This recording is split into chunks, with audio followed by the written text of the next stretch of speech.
Welcome to Pensari Basketball Live, and phew, that was close.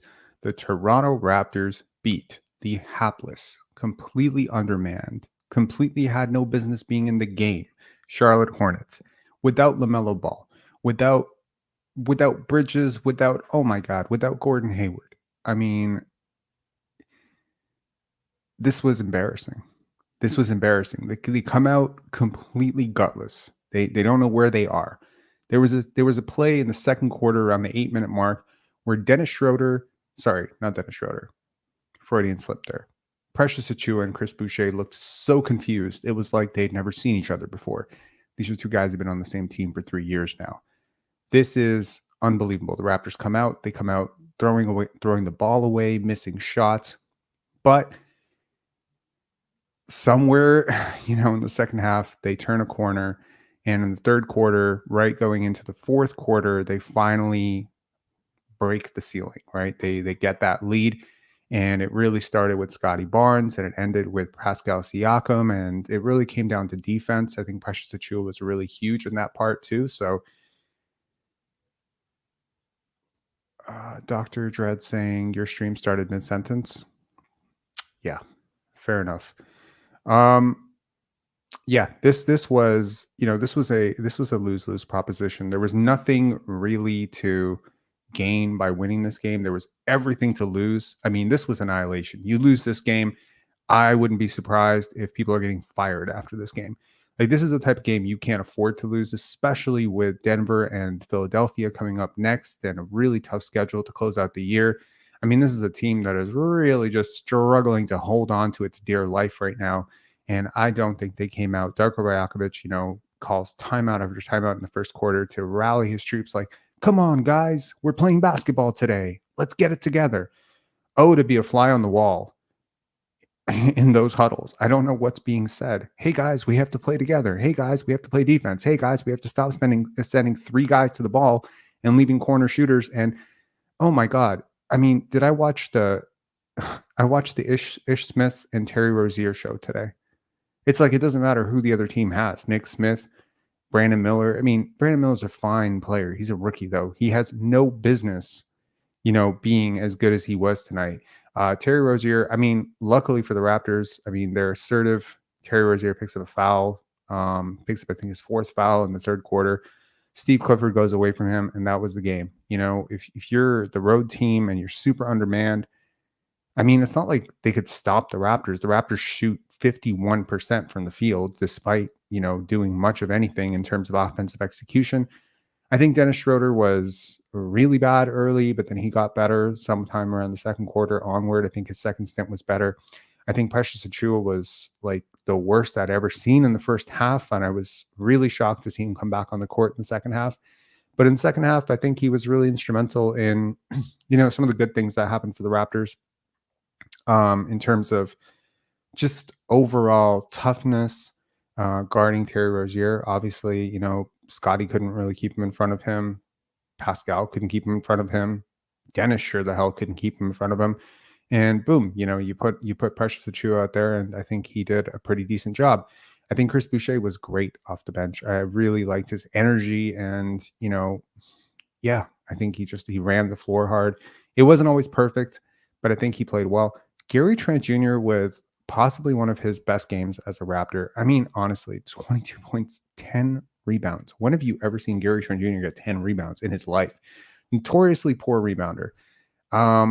We will definitely talk about the starters who struggled, and that's really OG Anunoby and Jakob Poeltl. I mean, OG felt steps slow. He was a little turnover prone. Scottie had 5 turnovers. Jakob had 4 turnovers. Dennis Schroeder had 3 turnovers, all of which were in the first quarter, probably within the first 6 minutes. And then he was pretty not turnover prone from there. Scottie's final turnover was that sort of pitch out to Dennis, which, just rolled into the backcourt when the game was already over. But overall, I don't feel like Scottie was overly turnover prone, but yeah, it was just congested spacing, spacing. He's turning over. I think two of the turnovers, I believe, are offensive fouls that he picked up charging into Brandon Miller. I was really impressed with Brandon Miller today. I think he played really well, but Scottie crashing the glass, and obviously the Raptors played Scottie 39 minutes, and they needed all 39 of those minutes.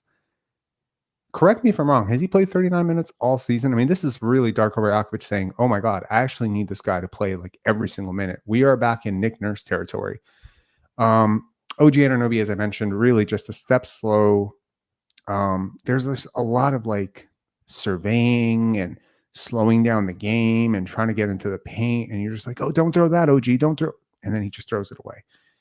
Tough game for OG Anunoby. Goes 0 for 5 from 3. Really, really, like, you just cannot play this poorly against a team that's this bad. Yeah, Jakob Poeltl, 15 minutes. Correct me if I'm wrong. I don't think he's played 15 minutes all season. I mean, he was really piss poor tonight, and they were just getting killed on the glass with him, and he had 1 rebound, and you felt it. You felt it. 4 points, 1 rebound. I mean, this is not what the doctor ordered. And 4 turnovers, man, like he looked really confused tonight. And it's not all on him, but man, it's at least partly on him for sure. Nick Richards, like, and he had the best of that matchup again. And that's 10 points, 10 rebounds for Nick Richards. Pascal Siakam was tough, man. Like, he was good. Like, I liked it. Like, overall, his game, like, I mean, look at the stat line, 27 points, 8 rebounds, 8 assists. A lot of that came in the fourth quarter. A lot of it came late, but some of it came early as well. I think he was just generally like, he just provided sustenance, for the team. But in terms of like providing grit and toughness and force and impact and just shifting the game around, I really feel that came down to that lineup that was on the court to start the fourth quarter, which was Scottie, Precious, Boucher, Malachi, and Gary Trent Jr. The Raptors go 9 deep. Once again, they don't play Otto Porter. Confused. I mean, honestly, very confused. And if Jakob Poeltl is going to play 15 minutes, 20 minutes for you, first of all, I mean, yikes, that contract gets worse and worse by the second. But also, I think, spacing, intelligence, a guy who doesn't get constantly confused on the court would help. And that's Otto Porter. Yeah, man, from the Raptors side, there's no happy outcome here. I mean, you're relieved you don't lose this game. You turn it around huge in the fourth quarter. But yeah, to a team like this and a team that's already beat you. So like, this to me is just, it's so gutless, right? Like, I mean, I'm not saying like, the Raptors in the locker room before the game are like, yo, let's get our revenge on the Charlotte Hornets. But like, come on. I mean, this team already caught you sleeping once and you come out and you do it again. It's just unprofessional. It's unprofessional as a team that's playing with their food. And honestly, yeah, I think at one point Jack Armstrong said, had this game been against Denver, would they have scored, 15, 18 points in the first quarter against Denver? Certainly not. Certainly not. We wouldn't have seen that. They managed to score 19 points in the first quarter against a team that does not defend. That is absolutely hopeless at the point of attack. Terry Rozier is not a good defender. Brandon Miller, for all of his efforts as a help defender right now, is not a good defender. None of these guys are good defenders. And you can't get your offense going against this team. You can't shred them. I mean, in the second half, they finally played with intention. They played with pace. I think what really, really sparked the turnaround in the fourth quarter was the ball was finding Scottie a lot more. Scottie and Pascal sort of initiating plays was so much better. The slow pacing, drag it up the floor shit that Dennis was doing in the first quarter, it doesn't help anyone. You're constantly starting out behind the 8 ball. Every single game you are behind and you're playing catch up. And I think at some point you just have to address the fact that your starting lineup doesn't work. I don't care about the politics. I don't care about the contracts. Just start somebody else. And what better game than this one to finally insert Gary Trent Jr. into the starting lineup against Denver? Just do it. Please do it. I beg you. Just please do it. This is an embarrassing product to watch, okay? You're going to get blown out in the next 2 games if you don't watch it.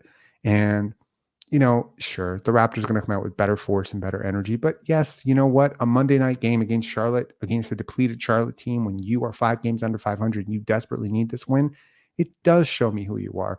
It does show me a lot about your leadership. It does show me your character, your grit, your toughness, your maturity. This is one of the oldest teams in the NBA. This is not the Detroit Pistons. It's not a whole bunch of kids, okay? It's not the Charlotte Hornets. This is a team that is led by veterans. This is a team that is led by 30-year-olds and 28-year-olds and 35-year-olds. My God, you need to be better. You cannot continue to play this way. You cannot continuously play down to your competition. You cannot continuously piss away leads. You cannot continuously wait to be down 18 to start playing basketball. I appreciate the effort that Scottie came out with. Basically, he was the only player who showed up in the first quarter, in my opinion. And you know what? It didn't matter. He got benched anyway. 4 minutes into the first quarter, he gets benched. Boom. I mean, you want to see where he got benched? Let me make this a little bit bigger for you. Do you see that little thing right there? Right there? That's where Scottie went to the bench, right there. And boom goes the lead. And then by the time he came back, it didn't matter. You sustain, you sustain, you sustain. It's just this collapse that happened in the first quarter where you just allowed them to go on this run. I mean, they pretty much held serve. They held this margin like almost until the end of the third. This is not a team that had any business being in this game. And, a professional effort would have been coming out, playing tough, playing good defense, putting this team away early. But you do not want to constantly let shooters get rhythm. I mean, yes, it's a bad team. It's a really bad team. The Raptors were 12.5-point favorites to win this game. And yeah, I damn well took that bet. I laid down, how sure I was the Raptors were going to win this game. I doubled, tripled, and quadrupled down on my bet. Every time they went down by 5 more, I doubled my bet every single time. By the end of it, I had nearly $100 on the Raptors to win this game. And I'm just like, oh my God, I can't believe it. Because I'm like, in the third quarter, I'm just like, yo, like they could lose this game. This is fear. This is fear. And there's a part of me that's just like, there's no way Scottie's going to let them lose this game. But at the same time, Scottie cannot guard 5 people. Scottie cannot rebound against 5 people. Scottie cannot make every single shot. He's not there yet. This was an embarrassing effort. I hate to rain on your parade. It's a win. Yeah, it's a win, whatever. But this is not, if you are Darko Rajakovic, you are literally sitting there saying, man, we lose this game. This is like could my job be on the line? He would not be the first first coach to be fired. I don't think this organization is really there yet. I don't think they would get there.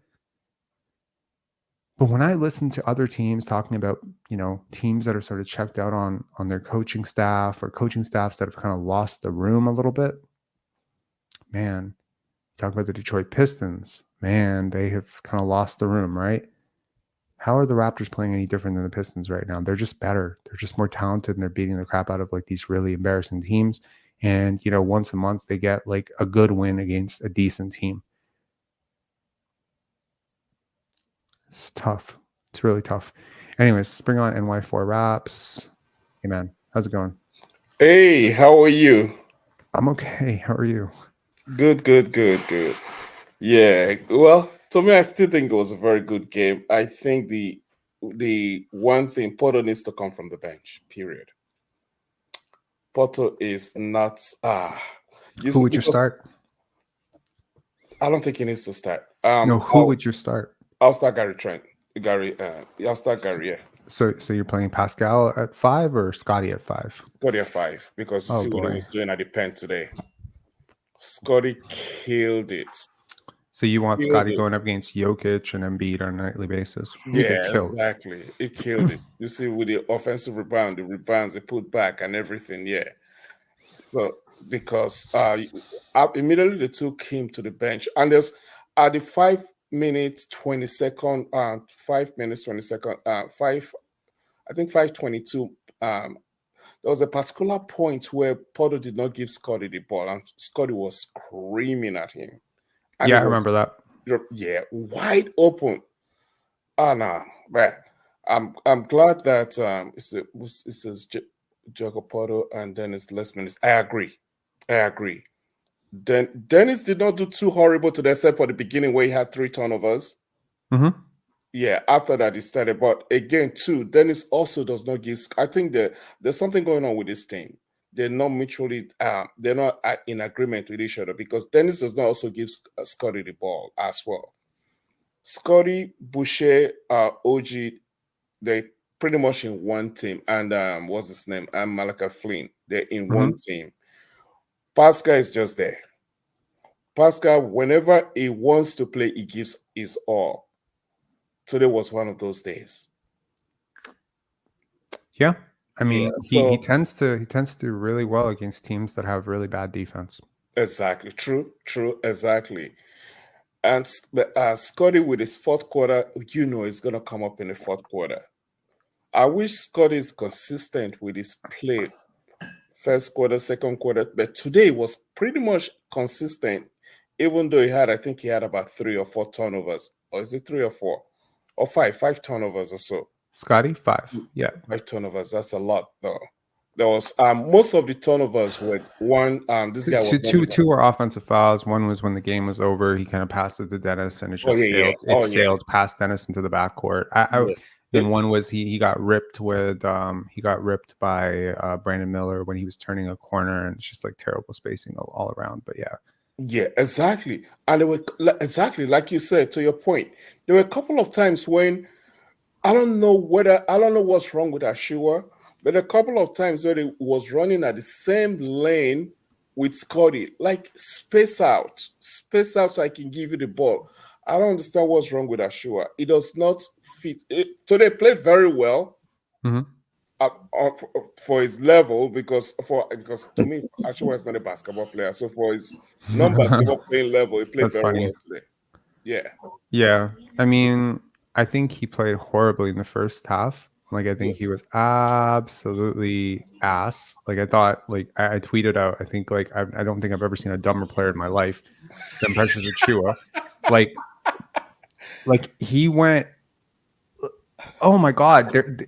Go anyone who want to watch the game, 8 minutes, 10-second mark of the second quarter, go watch it and look at Chris Boucher's face. Like, I don't think I've ever seen like that level of just, oh my God, what are you doing, man? It was embarrassing. And I mean, like, I think he did 3 things in a row. It was 3 things in a row, and then it capped off with like him hitting side of the glass on a 3, and it was just like, oh my God. There was that play where he charges over a guy, he doesn't get called for a charge.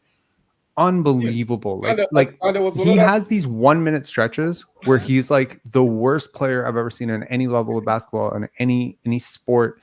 Like, he's worse than any golfer, any rugby player, any rec league fucking tennis player. Like, he is the worst athlete in the history of sports ever, but it happens for like 1 to 2 minutes and then it goes away. It's like as I said, he's like a 2K glitch. He is basically a 2K glitch.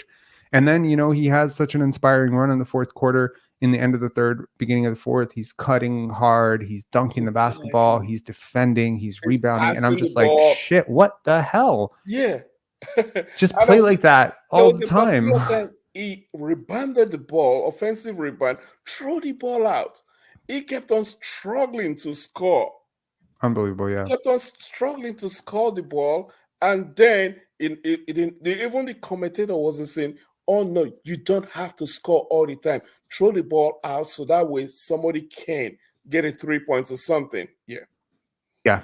No, I agree. I mean, that was, I mean, I don't necessarily even mind too much. Like, I wish that he would have passed that out instead of going over a double team, but like, it's fine. He got the offensive rebound, do whatever you want with it. But yeah, like, I mean, they got out-hustled tonight. I mean, the Charlotte Hornets, once again, the Raptors lose the shots battle. Like, Charlotte Hornets take 89 shots against their 86. That's just effort.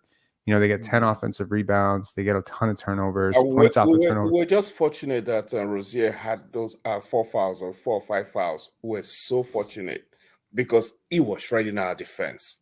He was going in. He was scoring at will.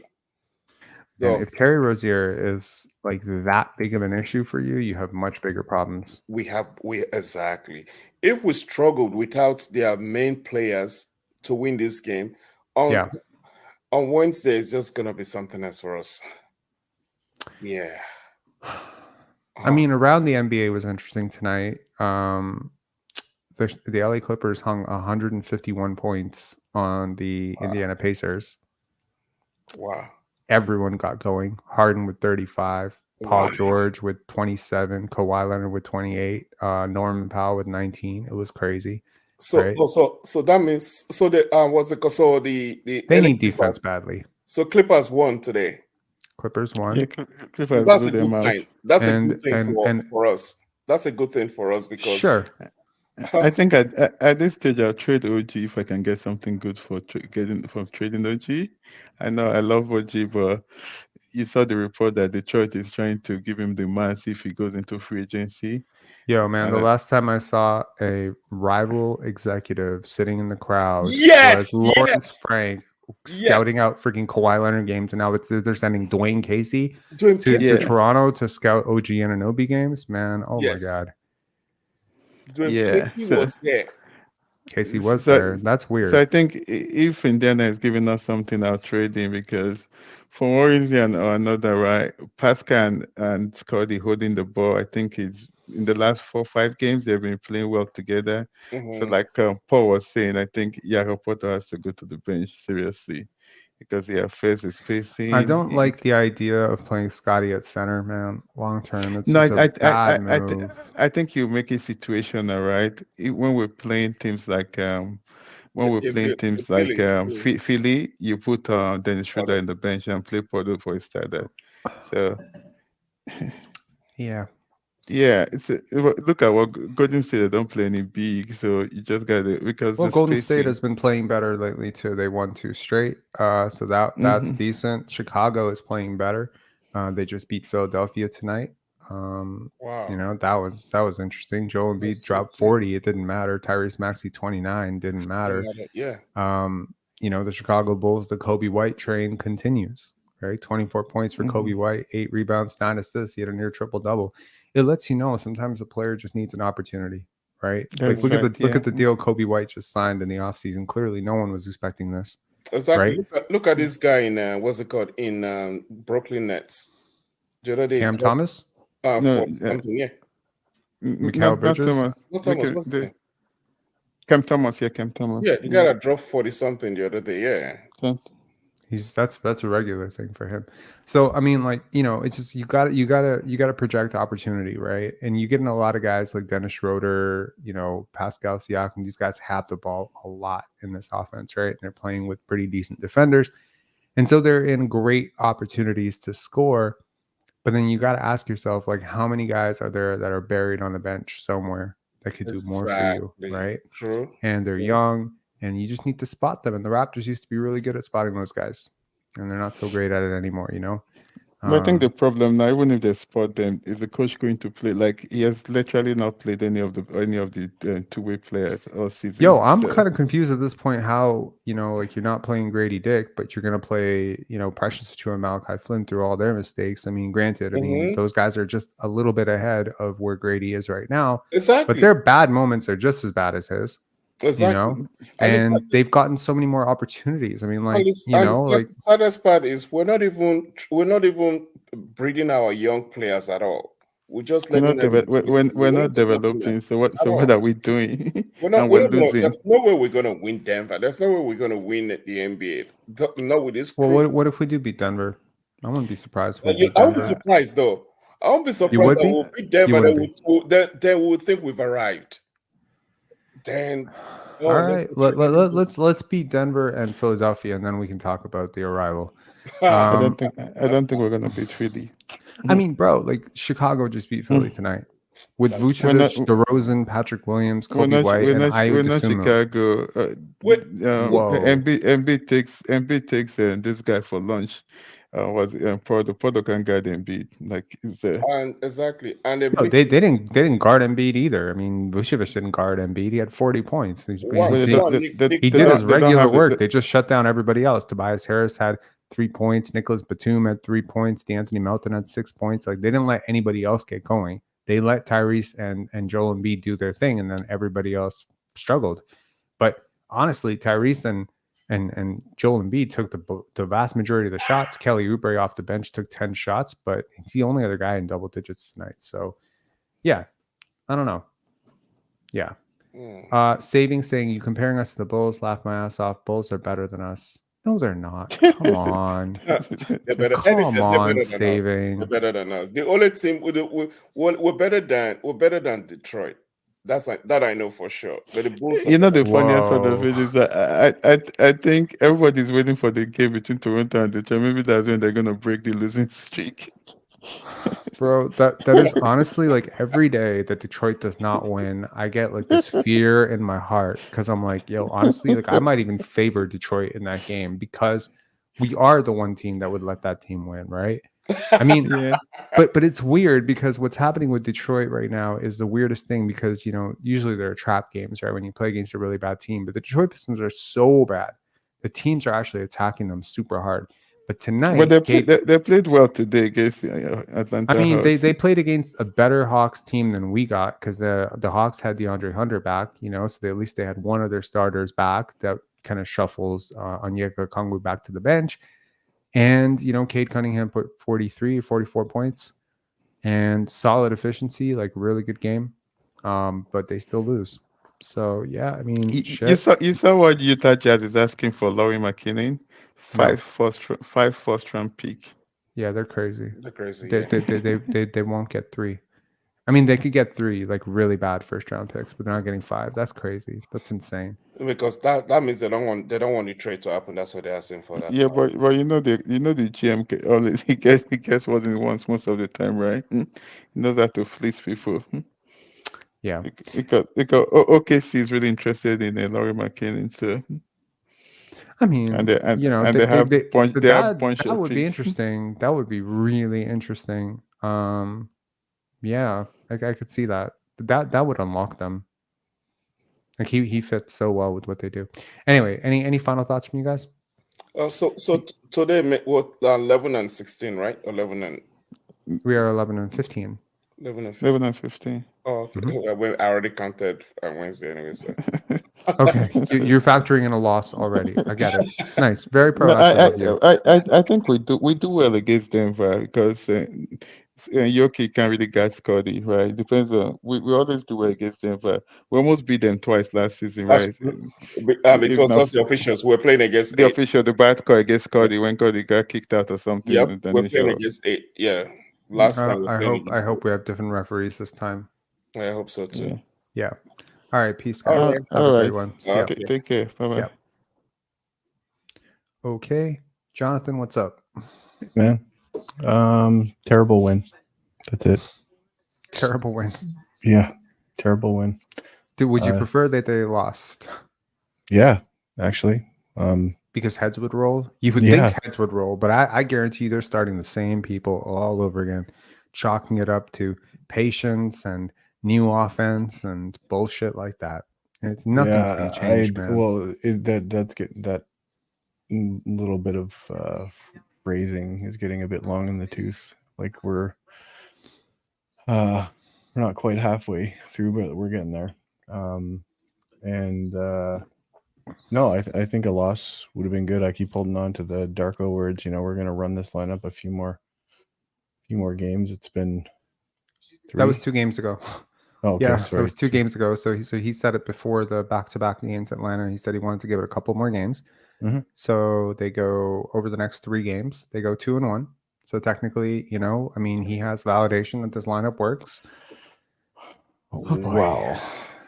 I know. Yeah. It doesn't work at all. And basically in every single game, you've required the other team to make terrible errors or be super undermanned.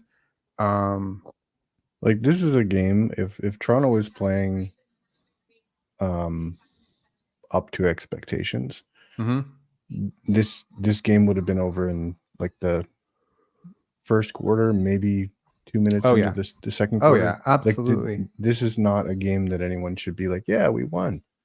It should be like, holy shit, it took this much.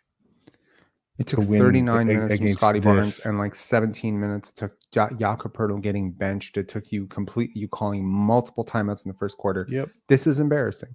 And it is not a professional effort. It is not a team that is, like at some point, I think Charlotte just stopped playing well.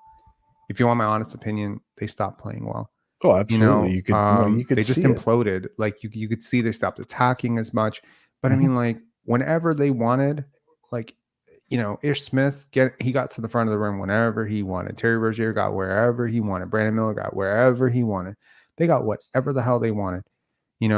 Washington just launching threes wide open. Like, it's just like this. Yeah. Go ahead.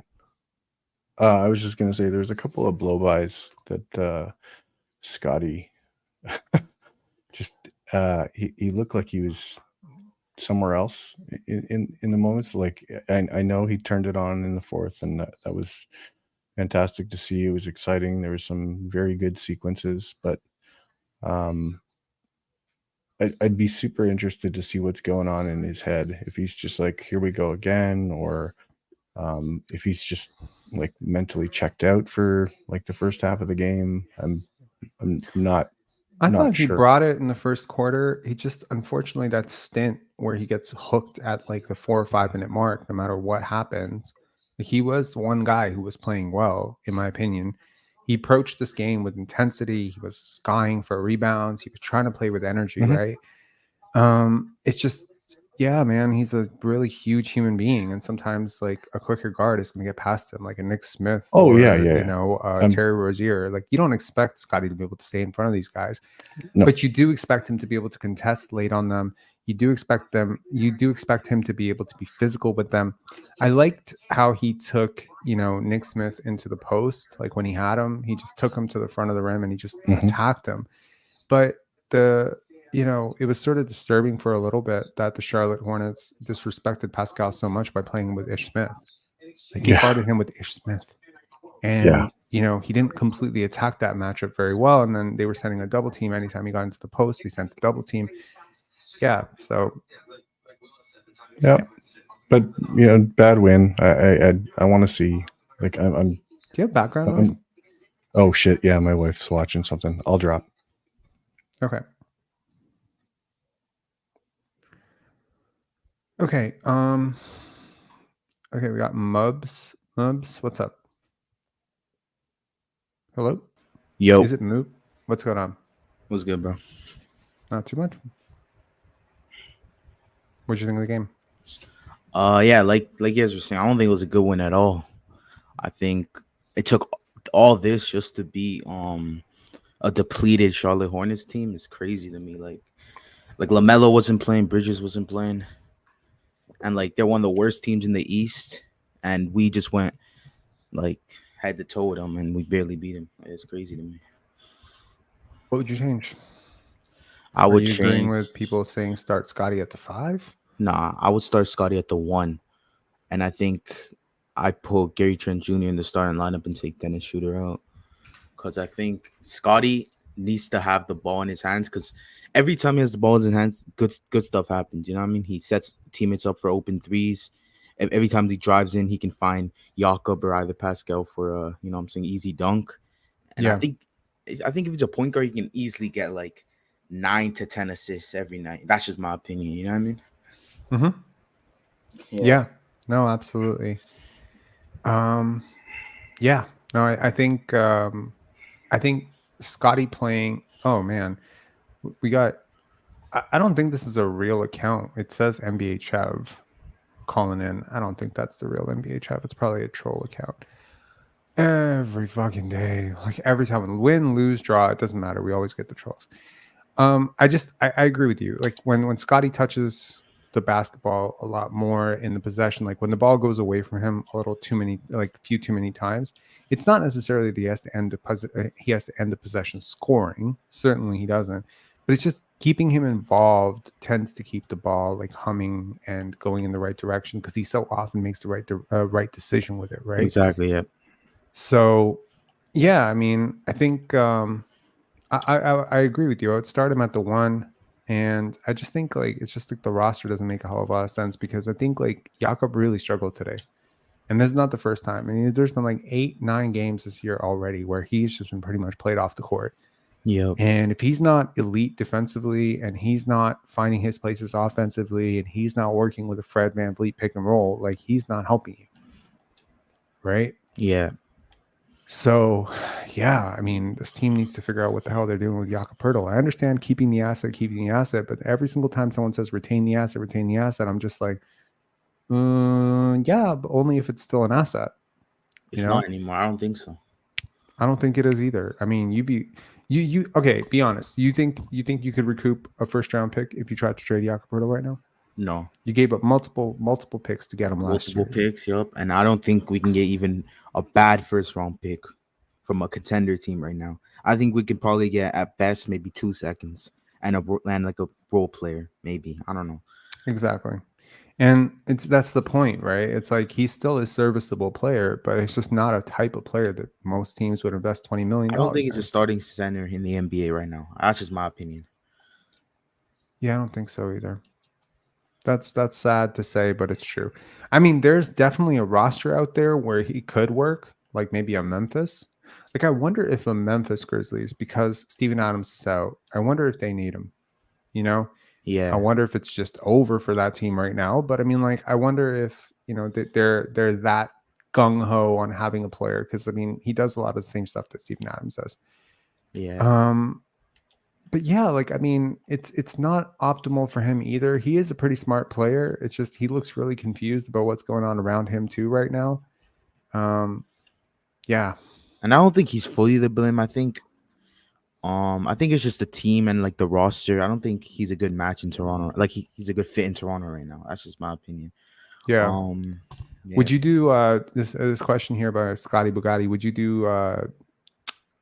Would you do Tim Hardaway Jr. plus Rashawn Holmes for Jakob Poeltl and Dennis? I think we need shooting.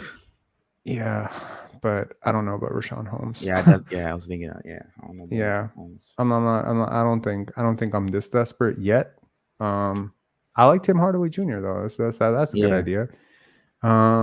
I wonder if I would do Davis Bertans for Jakob Poeltl right now. Davis Bertans and a pick for Jakob Poeltl. I might consider that. I might consider that as well. Yeah. I mean, it's such a silly thing, because it was like at the moment it happened, you were like, oh man, it's bad. And then every fucking month it has passed, it's gotten worse and worse. That trade is terrible. Yeah, it's the trade that never stops taking. Like I would not be surprised if next year it looks even worse. You know, it's just it's bad. It's really bad. Especially if we continue to be this bad. Like right now, we're probably the odds to get like the 8th or 7th pick. And right now, yeah, what are we? I can check Tankathon. I think we're 8th or 9th. Yeah, 8th or 9th. But all that for Jakob Poeltl is insane. I think even I understand what Masai was doing at the time. I think we'd have a center, and we were pretty good at that time. And then we needed a center, and then we went and get Jakob Poeltl. And he was having a decent season in San Antonio, I believe. Yeah. But even at that time, I was like, bro, a first round pick is insane for Jakob Poeltl. You know what I mean? Yeah. I mean, we're 11 and 15 right now, so we are officially 9th. 9th. Yeah. We're 9th right now. In terms of our odds. So we would be giving up the 9th overall pick right now to the San Antonio Spurs unless we were to move up into the top 4. So what do you think the Raptors do with Siakam? You think we still trade him, or you think we just continue? I think, here's the thing. It's kind of a weird conundrum where people don't want to trade the guy who's playing well, right? Yeah. Because they get sentimental. They're like, oh, wait, he's playing really well. Maybe. And it's like, no, man, this is exactly what you need to do. You need to trade players who are playing well, right? So, I mean, I would still trade Siakam. I agree. I think I like the Keegan Murray trade, but I think that's off. I think that's over. Yeah, that would have been like, I think that's a perfect. To be honest, I don't ever think you could have gotten Keegan Murray for Pascal Siakam, man. What do you think we can get for Siakam right now? Like, what do you think a logical trade is right now for the Raptors? For Siakam? Yeah. I think you might, if you luck out, you might get a star that's not making sense somewhere else. I wonder if you could get like an aging, max type player with a young asset attached. Like, I don't know, for instance, like depending on where the Pelicans think they are right now, could you get a Dyson Daniels plus CJ McCollum, something like that? right? Could they prioritize and maybe even sell themselves on the idea of having this sort of like trio of, like basically executing Vision 6-9, Pascal Siakam plus Herb Jones plus Trey Murphy plus Zion plus Brandon Ingram. Like that's a crazy game. Like that's a crazy Yeah. team. That's everyone, 6'9" or above, like 6'8", it's crazy. So could you sell yourself on that, right? Or, could you potentially swap misfit stars? So like, Siakam and Scottie are a little bit redundant. DeJounte and Trey are a little bit redundant. Could you swap DeJounte for Siakam? I actually like Something that of that trade. sort, could also see, like the Golden State, package. Golden State, like, yeah. like, could you do something oriented around picks and contracts and a couple of young players? Like, do you like, Trace, like maybe Brandon Pajimski might be, enough for me to say, okay, like this is a dude that I really believe in, and Trace Jackson Davis. Like, could you get those two guys, and then you can just tell the Wiggins. Warriors, like, hey, like, yeah, we'll take Wiggins, give us, Brandon Pajimski and Trace Jackson Davis, and then, you guys get to keep Kuminga and Moody and, still have a young core, but you get this massive upgrade in terms of like, Siakam would be the best player that Steph's played with in 3 years. I think that's the most logical one to me because I don't think Atlanta does that trade for Murray, and I don't think the Pelicans would do that trade either because I think they're playing pretty good right now. But, yeah. Thank you so much to Richard Yeah. Temple for the super chat here. Really, really super appreciate this, man. Thank you so much. We all have been going crazy with the super chats lately, so really appreciate that. Anyways, Mubs, is it Mubs or Moobs? I think I'm so sorry, Moobs. Any final thoughts here? Yeah, I think Toronto at this point we have to pick a direction. Do we want to try and contend, or try to make the playoffs, or do we want to try, or just want to like break it up and just rebuild at this point? And I think, well, I mean, this is a team that's very scavenger-like in their approach, and they're very reactionary. And if you're looking ahead of us, teams like Chicago might blow it up. That's a team that's behind us. Indiana is slowly falling down the standings. Like they have kind of dipped into the play-in territory now after, they've lost 4 straight. Who, Atlanta, you said? No, Indiana. Oh, Indiana, right, yeah. They just lost today as well. Yeah, I mean, they've lost 4 straight. The Brooklyn Nets have lost a couple straight. I think, the Cleveland Cavaliers have won a couple straight, but like, I mean, are they good right now? I mean, they're going to be missing Darius Garland. They could be trading Donovan Mitchell. There's a lot of like uncertainty around the league right now in terms of like what direction certain teams are going to go. And that's exactly when you should execute. But the problem right now is ultimately, to the people who think like, oh my God, Uji's playing kind of crap and Pascal's playing well. And like, Scottie and Pascal are finally working and we shouldn't trade Pascal. It's exactly the type of theory that got you here in the first place, right? Yep. You need to absolutely trade the guys who are playing well, because that's like, I mean, I'm not suggesting that some GM out there is being like every single day, it's like whether Pascal played well or not that day depends on, but it just, in terms of selling your own fan base on a move, it helps when the guy's averaging 21, 22 points per game on solid efficiency and is coming off a team that's decent. You know what I mean? Yeah. As opposed to a guy who's averaging like 16 points per game and like is the worst 3-point shooter in the league, So yeah, it helps the Raptors a lot that Pascal is playing better. Games like tonight, 26, 8 and 8 or 27, 8 and 8, whatever he had. I mean, they help, they help sort of the counting stats. His trade value as well. Yeah. Exactly. Absolutely. Yeah. Anyways, Moves, any final thoughts, man? Nah. All right, cool, man. Peace. Thanks a lot for calling. All right. Appreciate it. Okay, we're gonna get up to Coach Mo, but I gotta entertain. I don't know why I gotta entertain this. NBA chat is this? Nope. I knew it. You little bitch. All right. Okay. Okay. Let's bring on Coach Mo. Coach Mo, what's up? We'll have a lot of callers, so we're gonna have to keep it a little bit shorter. But what's going on, man? First thing, that trade, I do it in a heartbeat. Jakob. Which one? The Jakob for Davis Bertans? Well, if it's Davis Bertans, I don't care. I want off Jakob's 26, 27 player option for $19.5 million. I need to get off that ASAP. Just give me a second round pick. You can take Dennis Schroeder and give me Tim Hardaway Jr. Those two are expiring next year. Yikes. Like you got to clean your books. We don't need another Kem Birch on steroids in 3 years. We don't need that. I don't think he's ever going to be as bad as Kem Birch, man. I'm saying the But contract. he is paid 3 times more. Yeah, the contract. Fair enough. I don't think it's a coincidence Gary played well today. Some of it is like, yeah, he had his best game of the season, but is it a coincidence that he played 35 minutes, most of it with starters, playing off Scottie and Pascal? Is it a coincidence he had his best game? No, It's not a coincidence. He needs to be with the starters.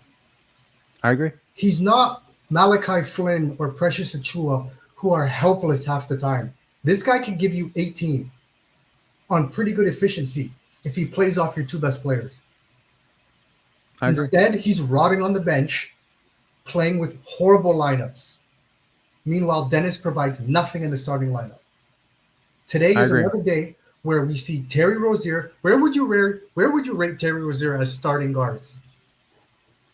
Because he outclassed Dennis in terms Schroeder. of starting point guards or starting shooting guards. I mean, Dennis he's not Schroeder. really the starting shooting guard. He's more like the starting shooting Whatever. guard. He's similar size. It ain't like Dennis is the point guard. Fair enough. Let him up. Where would I rate him? I think he's bottom 5 in Okay, terms well, of starting guards. Yeah, he's like Dennis bottom is in 5. the cemetery when it comes to starting guards. He's in the cemetery.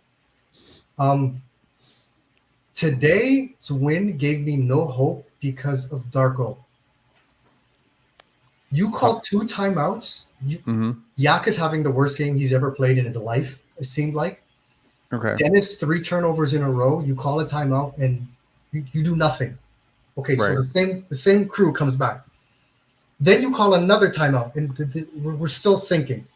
The only guy playing well, the only guy who's showing signs of life and a pulse is Scottie. You bench him. I'm like, yeah. Denver's going to rout us. Denver's is going to rout us. Denver's going to rout us. I wouldn't be completely sure of that. Like, weirdly enough, I have a feeling we'll be competitive against Denver. I mean, I could be wrong. I could be super wrong. But I have this feeling with this team that Denver is the type of game that they would get up for and they'd be like, all right, let's prove something to the world. And, Denver hasn't been playing like super great. So, yeah. And Did you hear that stat? We haven't won a first quarter in this entire month. We're in the 18th day of December. We haven't won a first quarter.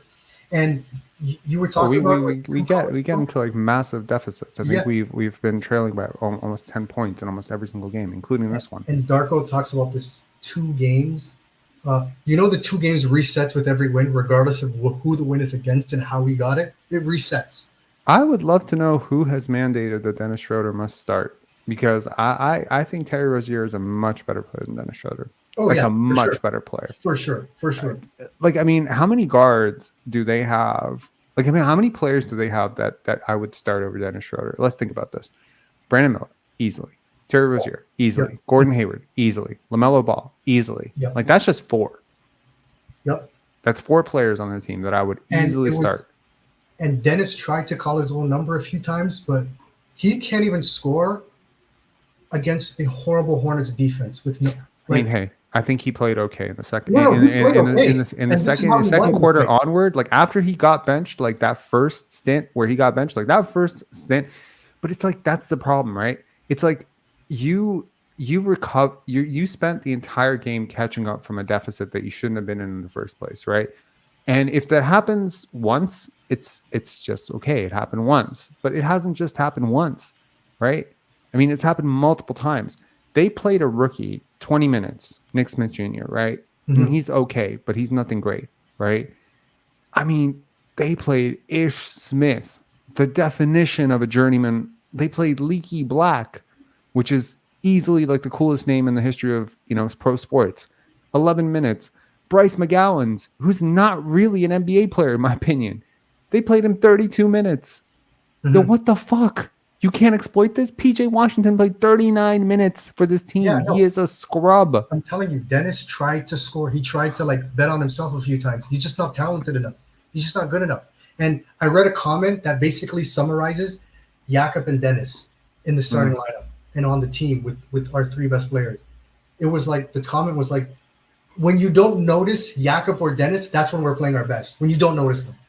That's when Fair we're enough. at our best. Like Fair when enough. you just forget they exist, we're playing well. When you know they're playing, they're getting shots, they're doing the pick and roll. You're like, oh God, can we get Scottie the ball? Can we get Pascal the ball? You know what I mean?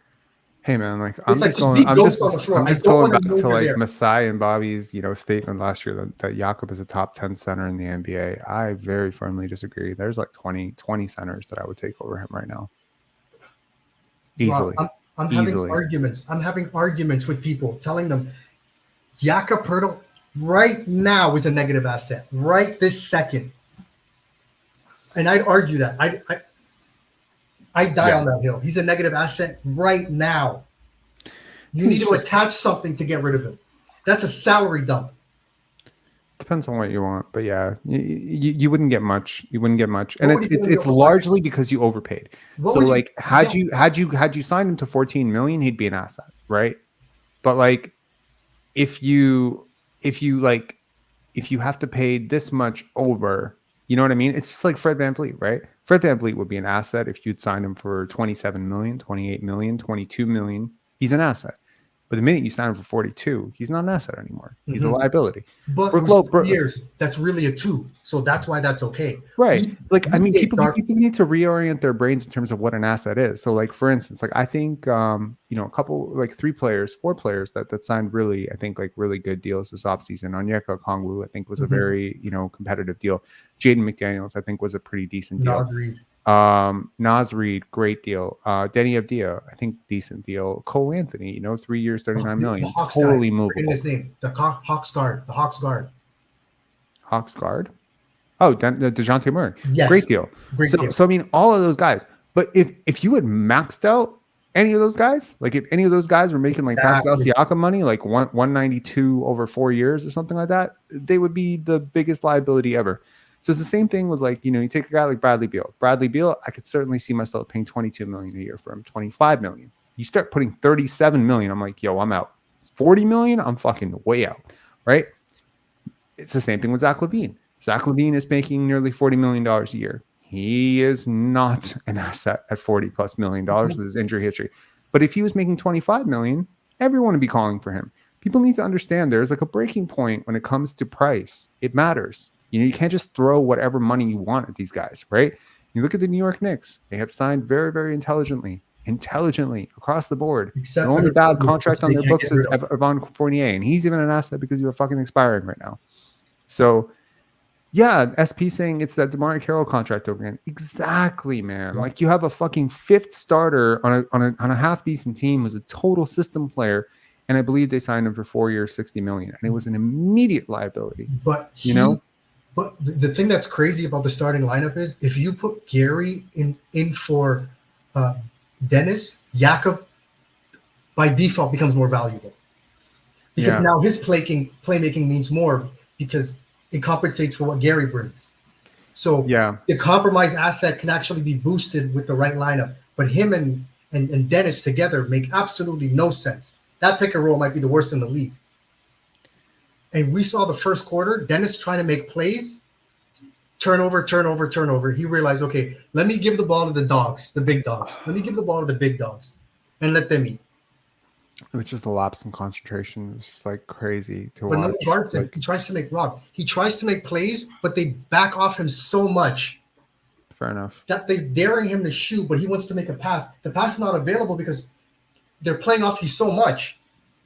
No, that's exactly it. See, that's you hit the nail on the head right there, right? Like if you are not a threat to score, if the team does not respect you as a scorer, it will make it very hard for you to be a playmaker. They're playing for the pass because they don't care if you score. They're playing for the pass. They're like, please shoot. Exactly.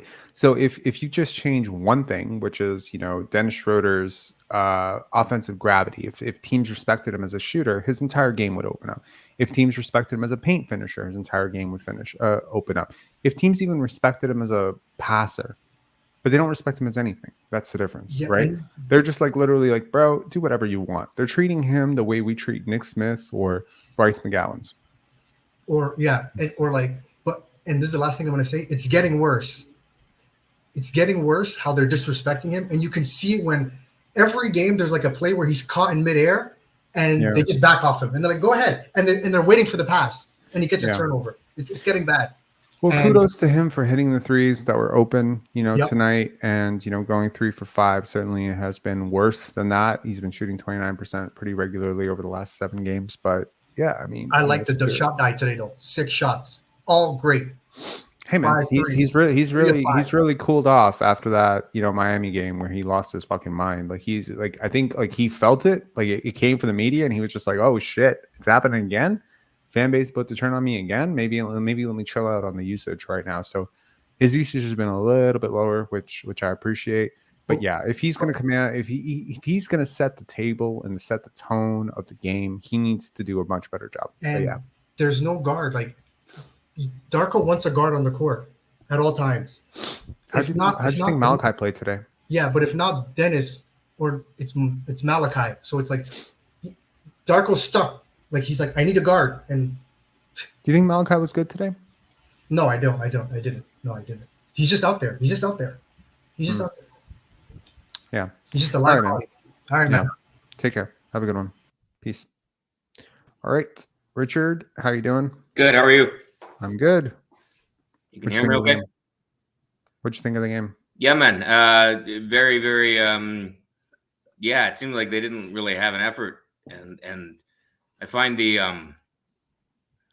announcer, the play-by-play media tends to give them a huge pass for their lackadaisical effort in the first half. They just, I mean, their job is to sell a product. In Yeah. fairness, I mean, it's not necessarily to be objective or critical yeah, of the team. That's our job.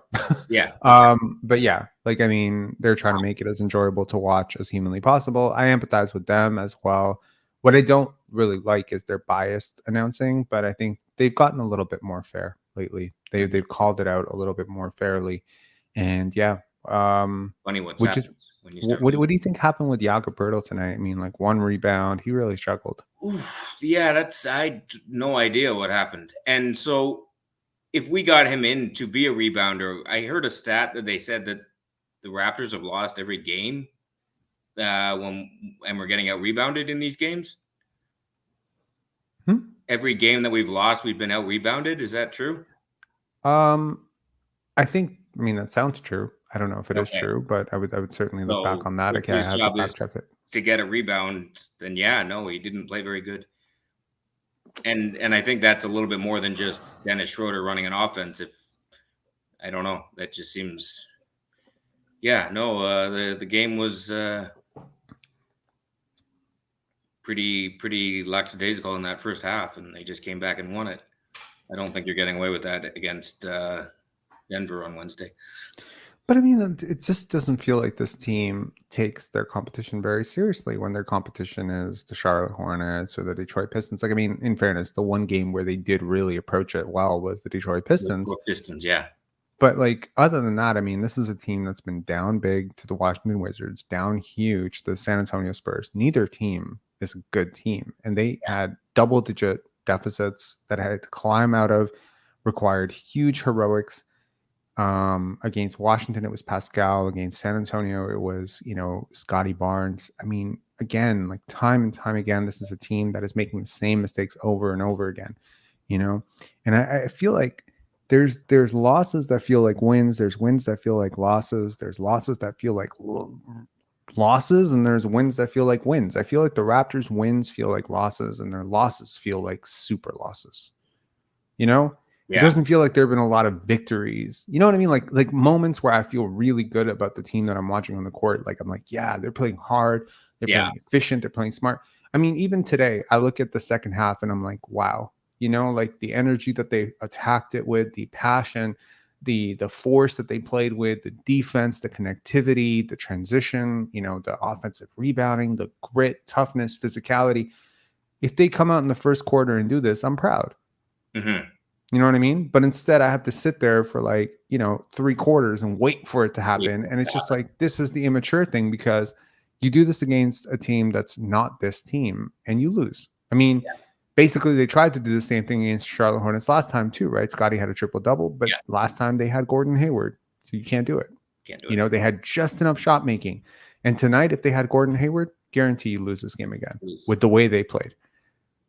And that's the difference. It's just like they're missing one extra guy and they just ran out of gas. They ran out of gas completely. I mean, I wonder if the Canadian government basically shifted this game because of, you know, Bridges not being able to travel across the border. Thank God, rare W for Canada there. But like, I mean, you know, yeah, I don't know. I mean, I wonder if they have Bridges. Do they have just enough shot making to make this a competitive game? Definitely. You know? Yeah.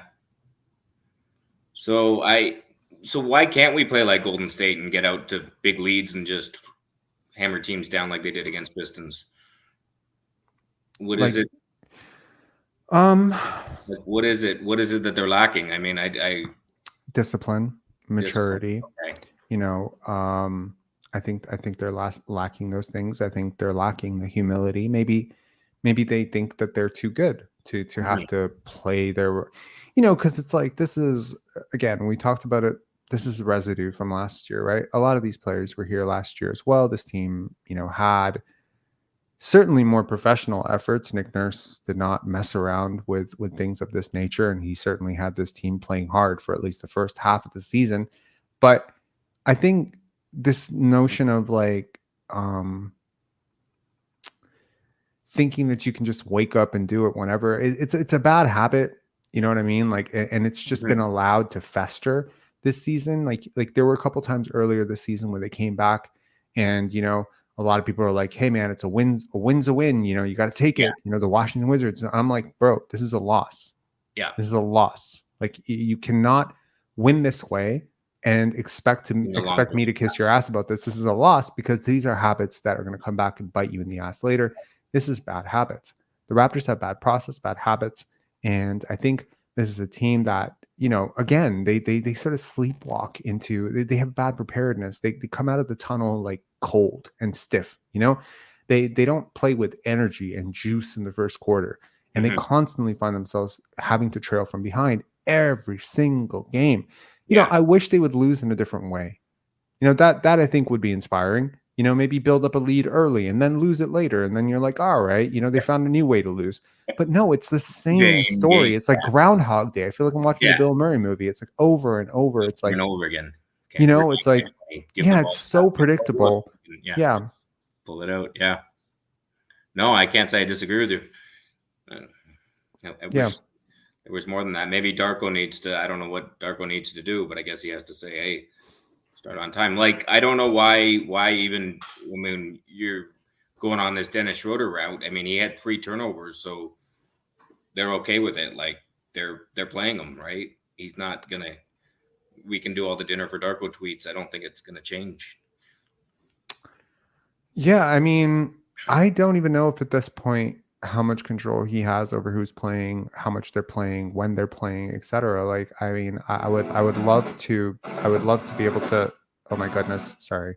I would love to be able to say that this is definitely, you know, a Darko decision, and Darko is the guy who's stubbornly, you know, holding the starting lineup up on our heads and saying like, this is the team that has to play.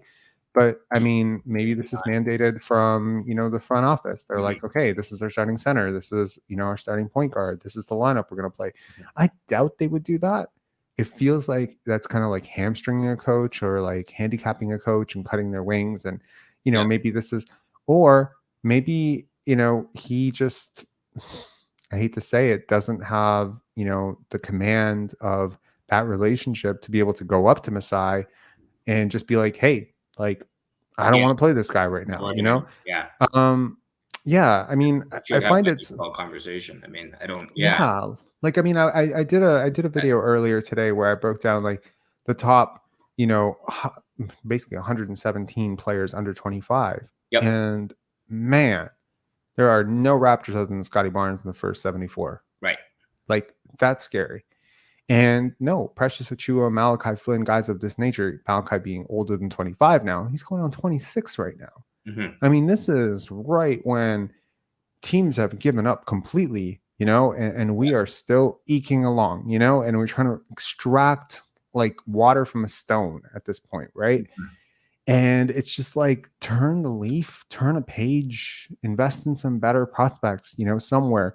But this team is so scared to lose what they already have. They don't, it's like a sunk cost fallacy, you know? they have invested 4 years of development to Malachi Flynn, 3 years of development into Precious Achiuwa, and they want to see this through, you know? Yeah. But it's just like, what have you seen in those 3 years to suggest that either of these players are worth like serious developmental reps, you know? I mean, and it's funny because I mean, today, I don't think Malachi played a terrible game. I think Precious Achiuwa had a really solid second half. Yeah. But it's like, you're doing this against Charlotte. Yeah. This is against Charlotte. You shouldn't have like exactly. But I do remember last year, Precious had a very, very good run. I think it was last year where he was playing like above expectations. Yeah, I think when OG Anunoby went out and he started, and then, you know, a lot of people were like, "Oh my God, we don't need OG anymore. Precious is amazing." And then Precious goes to the bench, and then boom, you cut that entire frigging you know momentum out, and he goes back to struggling. I think everyone is gonna do better when they have the basketball, right? But then it's just like it's like, what is the upside here? You know, I was looking at all those prospects under 25, and there's so many guys who are 21, 22. You know, which is 3 years younger than some of these guys. And they've already shown so much more, you know? So it's like at some point you're just like, again, like, what is the upside here? Like you need guys like I'm looking at the Orlando Magic, and it's like, oh my God, like they got Cole Anthony, Anthony Black, Jalen Suggs, you know, Franz Wagner, Paolo Banchero. Like they've really built up an asset base, you know, and they're, you know, Malachi Flynn is basically a second rounder named Caleb Houston, guys like this that barely ever play, right? Right. And it's just like, if Malachi Flynn was the third guard and he's like maybe getting G League reps and maybe he might pop off, you know, that's fine. But you've actually made this season's focus to become, you know, to form this guy into this backup guard, which I think is weird. You know, it's the same thing with Precious, though. I mean, he has succeeded what I think everybody thought he would do. I didn't think everybody was saying trade him, and now he works as a backup. I don't think he's. Is he not the worst backup in the NBA? I don't know. I don't know the NBA well enough. The worst. I would say he's pretty much like solidly a bottom 3 backup point guard in the NBA. Okay. Like I look at teams that are terrible. Like Pistons, Wizards, you know, teams of this ilk. The Spurs, Trey Jones on the Spurs. Okay. Trey Jones is better than him. Okay. You know, I look at the Wizards, you know, DeLon Wright. He's better than him. He's way better than him, you know. Again, you know, it's different because, you know, people like want to think about like even the Atlanta Hawks. I mean, they have Patty Mills. He doesn't even play for them. He's better than him. Okay. So it's like it's tough, you know. You got like here's the problem. So there's like 440 guys in the NBA, right? Yeah. 180 to 210 really play. Yep. And the bulk of the minutes are being soaked up by like 110 guys. Yep. So those 110 guys are so much better than the 110 guys who don't play. Yep. That the gap between the top 110 and the bottom 110 players in the league has just never been wider because there's so much talent at the top of the league. And I've often said, like, you know, like the 50th most talented player today might be the 25th most talented player in 2004 right now. Like the league is super talented. Yeah.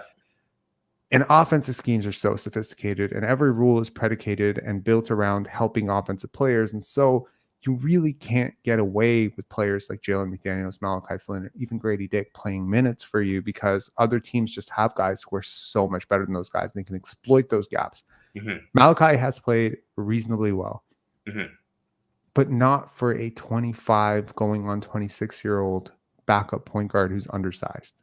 Like this to me is like, you know, he's played well for a guy who's 23. Like, you know, if he was 23 years old, maybe this is reasonable. You go through these ups and downs, peaks and valleys, right? Rank Scrub is going on his, you know, soapbox about Jeff Doughton. Love it. Rank Scrub, Jeff Doughton is a floor general. Gary Flynn are shooting guards. Cut Temple and McDaniels to sign Doughton and McClung. That would be interesting. Mac McClung. I mean, it would certainly raise the entertainment value. So what was the thinking for cutting Jeff Doughton then? What was? I think it's just contracts. You don't want to go into the luxury tax. He had a guaranteed, bit on his contract if you kept him past a certain date, which they waived him right before that date. If you kept him, his contract becomes guaranteed. Then you have, you're closer to luxury tax payment. I believe you might even be sinking into luxury tax. I remember there was a luxury tax component to it, and plus you didn't have a roster spot. So you basically had to cut somebody with a guaranteed contract. So basically, Jeff's mistake here was the minute the Raptors signed Garrett Temple to a guaranteed deal, he needed to look elsewhere. And he made the same mistake that the Raptors make, which is he held on too long. Right. Ironically. Yeah. Anyways, Richard, any final thoughts? No, just thanks for everything that you do, and keep My it going. pleasure. My pleasure. Thank you so much, sir. Cheers. Cheers. Alrighty, let's get to the post game. I am curious to hear what Darko has to say about this loss. I imagine, if I had to guess, I'm going to guess Gary's going to speak, Scottie's going to speak, and Darko's going to speak. That's my guess, but let's see who actually does speak for the Raptors.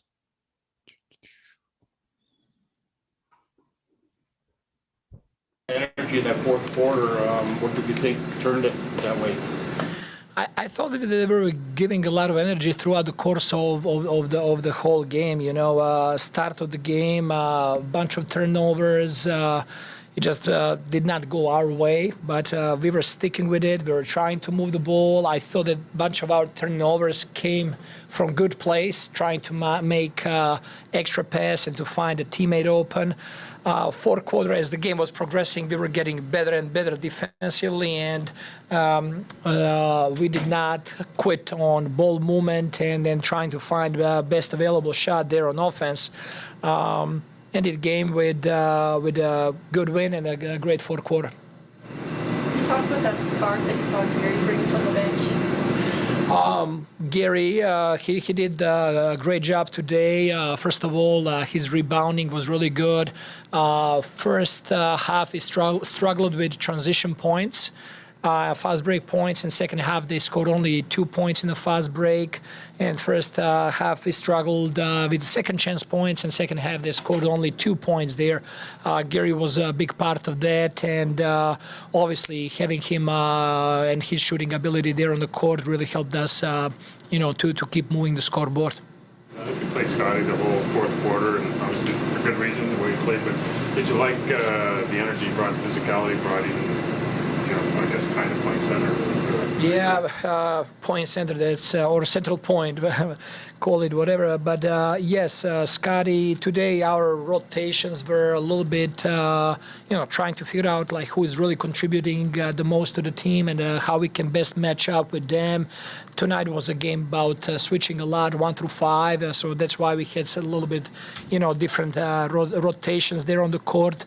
Scottie did a really good job, both defensively, rebounding, moving the ball, and scoring in the most important moments of the game for us. And he gave us a lot of spark over there.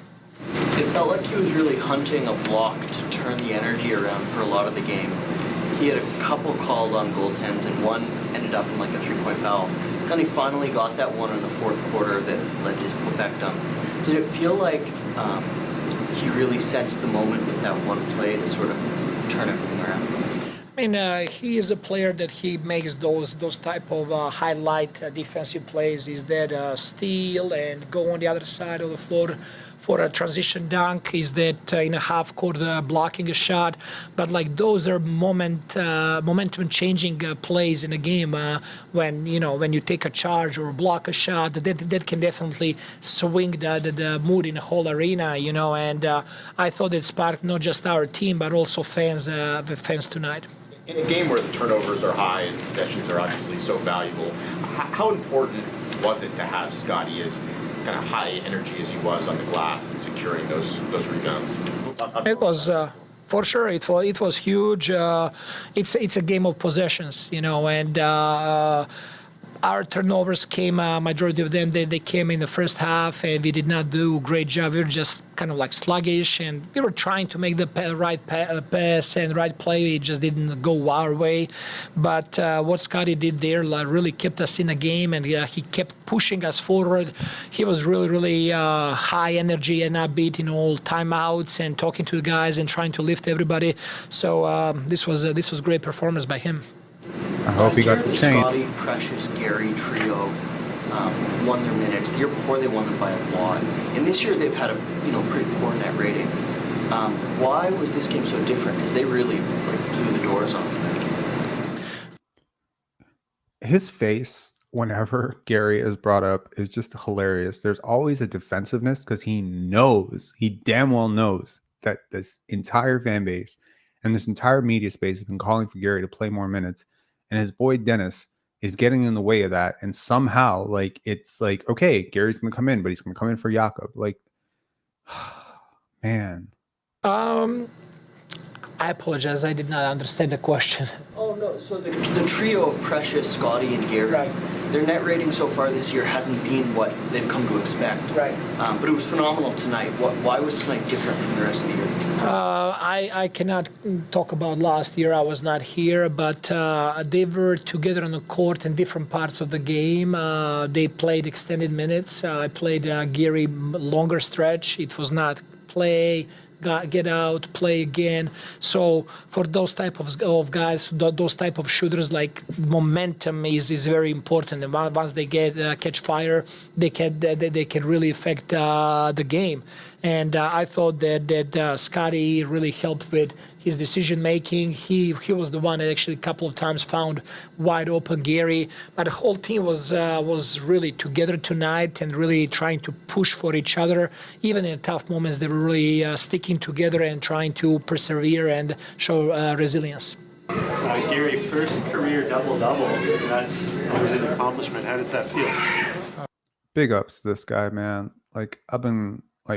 I've been all over the place on Gary the last 3 years, right? From criticizing his defense, as everyone was calling him an all-world defender, to feeling that he was overrated, to feeling he was massively, underused last year, and feeling really bad for him, and feeling that he was a foundational piece.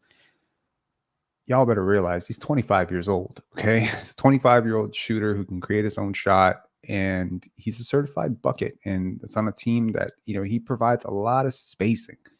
And this is a team that doesn't have a lot of spacing. And he works so well with Scottie. You can see.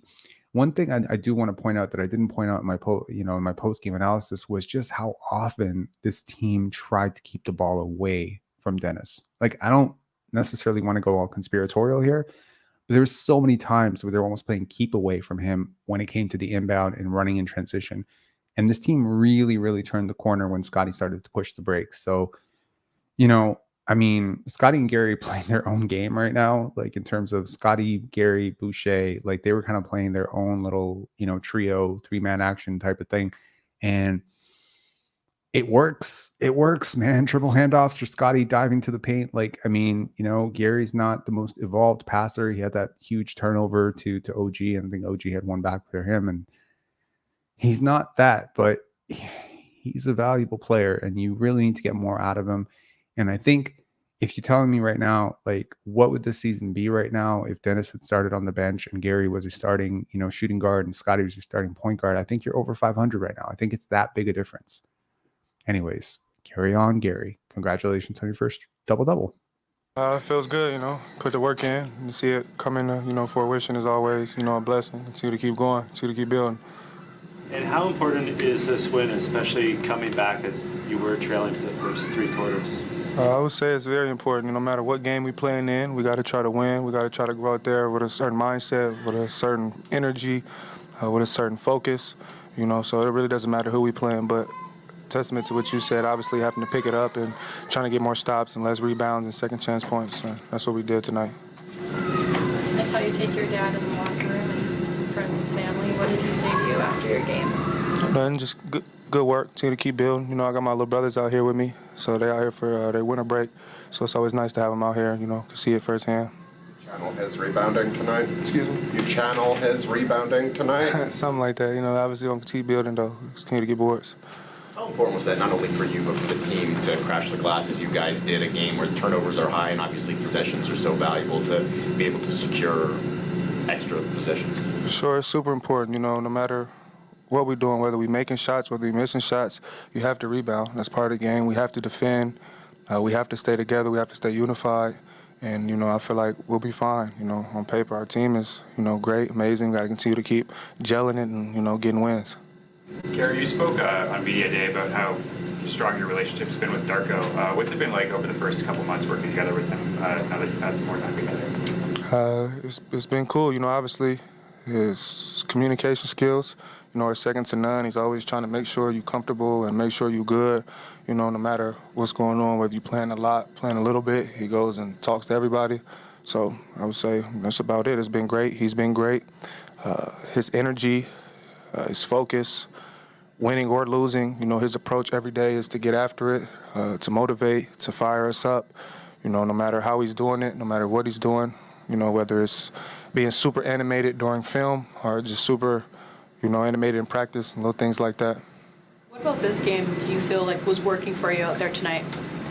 I was really just able to get a flow and a rhythm. You know, I was out there comfortable tonight. You know, that's every game I try to go out there and get comfortable as I can. You know, again, no matter what situation is going on, no matter if I'm playing 35 minutes, 20 minutes, 25 minutes, you know, just trying to contribute to winning. What's the biggest difference you've seen in Scottie this year?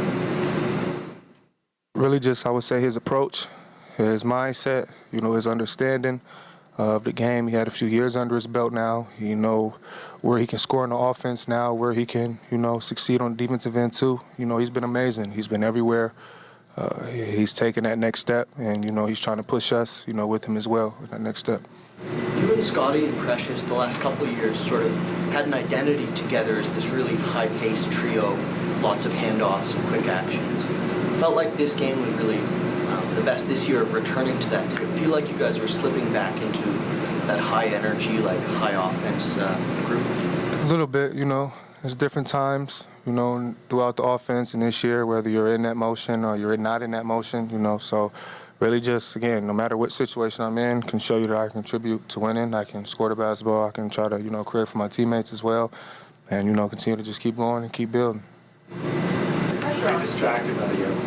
17 rebounds for you tonight, 51 for the team on a night where turnovers were high and possessions were obviously really valuable. How important was it for you guys to crash the glass as you guys did? We knew that they was going to come in and try to get offensive rebounds. We were just trying to box out as best as possible. But we were just trying to rebound the ball as a group. That was just our main focus, trying to come down with those rebounds so we can be able to get in transition and push the ball, push the pace. So that was our main focus, trying to rebound the ball, get stops and rebound so we can push it on another end. Scottie, you played 39 minutes and all 12 of the fourth. I mean, do you like kind of having when your minutes get stretched, and is it kind of more the merrier for you? Just trying to do whatever I can and try to help the team win. So it was needed. So it worked out. You know, I'm just trying to go out there and win. That's my main focus. I mean, you're saying in the offseason you worked a lot on your fitness and adding strength, running, that kind of stuff. Do you find you can handle heavy minutes, bigger minutes easily? I felt good today. Body felt great. I was able to push myself through it. Wasn't tired at all. So, like I said, it worked out today. It was no problem at all.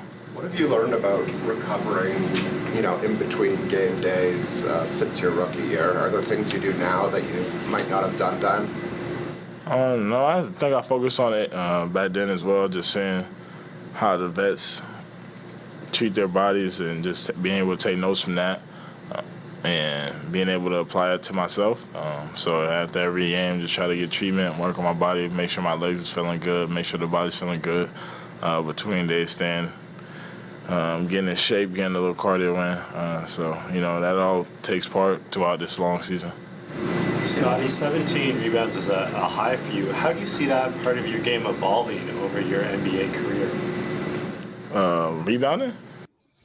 It is a career high that is tied. I believe you had 17 rebounds against the Lakers once. Anyways, carry on. Yeah. You know, I'm pretty tall, so, you know, Everyone's pretty tall out there, though. Yeah, but, you know, pretty tall. You know, I'm being put in those positions where I'm guarding fives at times. So, you know, just being able to box out and trying to locate those rebounds. You got big guys over there trying to get offensive rebounds as well. Nick Richards, he was getting a lot of offensive rebounds today. So just trying to box him out and being able to chase the rebounds down. So that's really what it was. Just trying to get every possession because every possession mattered. We was down a lot throughout the game, so being able to get the rebounds that run, that was our main key. Felt like you were chasing a real momentum-shifting block for a lot of the game. You finally got a huge one in the fourth that led to your putback dunk. Did that feel especially impactful after a couple goaltends? Yeah, I finally got one. You know, I was just trying to be able to make the right reads. If my teammate was guarding through all help, if I was guarding, just be able to chase down those blocks. And then I finally got one at the end. You know, it finally felt good. With the previous goaltends they kept calling, which I thought that they were blocks, but you know, it felt good to get that one. Especially early on in the game, it seemed like things were kind of slow. Your team was off to a bit of a slow start, but you were kind of flying around, grabbing rebounds, like really hustling on defense. Is that sort of energy side of things like a focus for you? I don't really think we were starting off slow. You know, they made some tough shots. They were hitting shots, and we were just trying to stick with it on our offense. We're against open shots that we're missing as well, but we just stuck with it. But, you know, I'm always, every game I'm trying to come out there and play with energy. I think that's a team focus. We're all trying to go out there and play with energy to start off the game, have more sense of urgency when we're going out there on the floor. That's our focus every time we step on the floor. Scottie, you are two players with different sides, but when it comes to play as a playmaker, can you try to pick up something from Dennis Schroeder to be even better? Say it again? Say the last part? When it comes to be a playmaker, you are a different size compared to Dennis Schroeder, but do you think that can you try to pick up something from him to be even better as a playmaker? You know, it just they play. I think they play both of us pretty. What? Are you mental? What are you talking about? You fucking, oh my God. You German ass reporters. You fucking crazy? Scottie Barnes needs to learn how to play make from Dennis Schroeder. Are you fucking mental? What are you talking about, bro? It's the dumbest question in the history of dumbest questions. Yeah. Dribble the ball up the court really slowly, roll it up, don't pass to a guy in a position to score, pass it at their ankles. Yeah, great. Learn from Dennis Schroeder, please. But me being able to have more size, you know, being 6'8", you know, teams won't really switch with us too. When whoever is setting the screen for me, they're more switch. So just being able to make those reads of how we get out of our screens and roll, that, you know, being 6'8". Do you think that can you try to pick up something from him to be, when it comes to be a playmaker, you are a different size compared to Dennis Schroeder, but do you think that can you? You are a different size compared to Dennis Schroeder, but do you think that you can learn something from Dennis Schroeder? What? Bro, I think if I stood Scottie there in grade 6, I don't think he could learn shit from Dennis Schroeder. What are you talking to pick about? up something from him to be even better as a playmaker. When whoever is setting the screen for me, they're more switch. So just being able to make those reads of how we get out of our screens and roll, I feel like that's how I try to make our reads with whoever's setting the screen, of how they're rolling and how they're switching up. That's how I try to make my reads. Scottie, how did you see Gary impact the game tonight? Gary is being aggressive. Being able to knock down open shots and being able to, even if they were running him off the line, being able to get into the paint, get to that 2-foot pop to that floater. So he was really aggressive today, rebounding the ball. He was great for us. I'm sorry, I got to hear that again. They play with energy. I think out there on the floor. They made some tough. Your team's off to a bit of a. We're against open shots off the game. Scottie, you are two players with different sides, but you are two players with different size. When it comes to play as a playmaker, when it comes to something about being a playmaker, can you try to pick up something from? Can you try to pick up something from Dennis Schroeder From Dennis Schroeder? Okay. Even better. To be even better. Such a leading question. Such a stupid question. I don't understand how anyone could watch this game and think that Scottie needs to learn how to be a better playmaker from Dennis Schroeder. It's the stupidest fucking... Y'all fucking kidding me.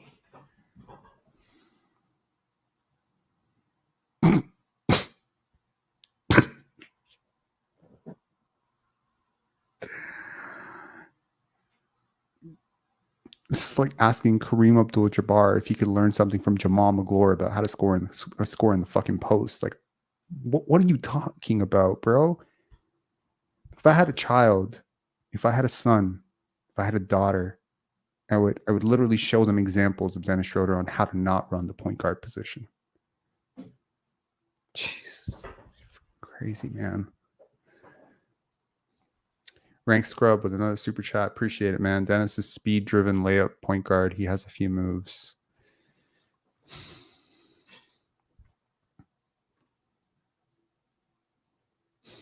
I appreciate the spelling on Lita.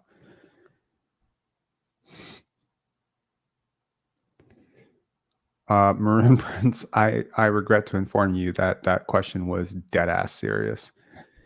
Anyways, I am curious because I assume more people are going to watch this live than who watched the live earlier. I did a breakdown of the top 117 young players under 25 in the NBA. I want to quickly just discuss this and see if you guys think that I'm really off somewhere. Let me know. There's like 324 of you in here.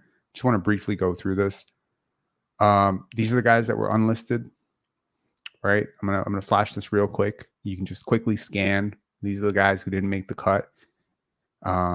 Anyone here that kind of just sticks out to you? If there's one player here that I really believe in long term, it's Rayon Rupert. I could certainly see a case for Bryce Sensabaugh becoming, a reasonable rotation player at some point. Brandon Boston Jr. has shown me flashes. Olivier Maxence Prosper, certainly, Leonard Miller. There's a lot of guys here, there's a lot of young players in the league. This was my 76 to 117. Christian Koloko being 76th here. Certainly, Trey Jones being 93rd, Sadiq Bey 92nd, Precious Achiuwa 91st. Jordan Poole might be considerably lower than most people would have him. Dariq Whitehead, I think he has potential. Jalen Williams for OKC. I think I'm a little bit too low on Jalen Williams. Honestly, he's a stretch big. I like him. But you can see already that there's a lot of talent here. Keon Ellis has been great for Sacramento lately. Cam Reddish has been really good for the Lakers, etc. So there's that. Then we go 61 to 75. Here we start to get into high lottery prospects and guys that I think could be like starters at some point. Not really starters, but like rotation pieces. Then, and of course, here I have Grady Dick. This might be really high for Grady Dick, given what he's shown so far, but youth matters, This is my starters somewhere. I think maybe Bilal Coulibaly and Amen Thompson certainly have a lot of potential. Keldon Johnson, certainly has a lot there. I think Denny Avdia and Isaiah Joe have already shown the capability to be like really serviceable role players. Again, I think this is a testament to just how deep the league is. AJ Griffin, I think he's very talented, showed a lot last year. He contributed positively to winning last year, which is not easy to do as an 18, 19-year-old rookie. And then you have Mark Williams, the guy that the Charlotte Hornets were missing tonight. That he really felt it. And Cole Anthony has been contributing solidly to winning. And Jaden Ivey, who was a top 5 pick last year. And Josh Giddey, who prior to the controversies was probably 15th to 30th in almost every single under 25 ranking. You go up to 31 to 45, Anthony Black, Jaden McDaniels, right? Cason Wallace, I think Cason Wallace could sky up this list. Cade Cunningham, some people think I'm way too low in Cade. Yeah, 3 years of high usage, granted, a lot of injury history already. Questionable shooting, etc. I don't think one 44 point game erases, what has been 2.5 years of consistent turnover prone, high usage, low efficiency play. But certainly I could sell myself on him being a little bit higher on this list. but I just like most of the guys who are above him a little bit more. And then we had 16 to 30. Brandon Miller, we just saw him 17th. I think he's good, man. I mean, I could see him being a little bit lower, but he's young. He's young, and he's showing something already, which is great. Maybe a little bit too high on Cam Thomas. Maybe a little too high on Emmanuel Quickley. Certainly Emmanuel Quickley over Cade Cunningham feels like very controversial for some people. How would Emmanuel Quickley be doing with Cade Cunningham's usage in Detroit? I don't know, but I am willing to bet dollars to donuts they would not have lost 22 straight.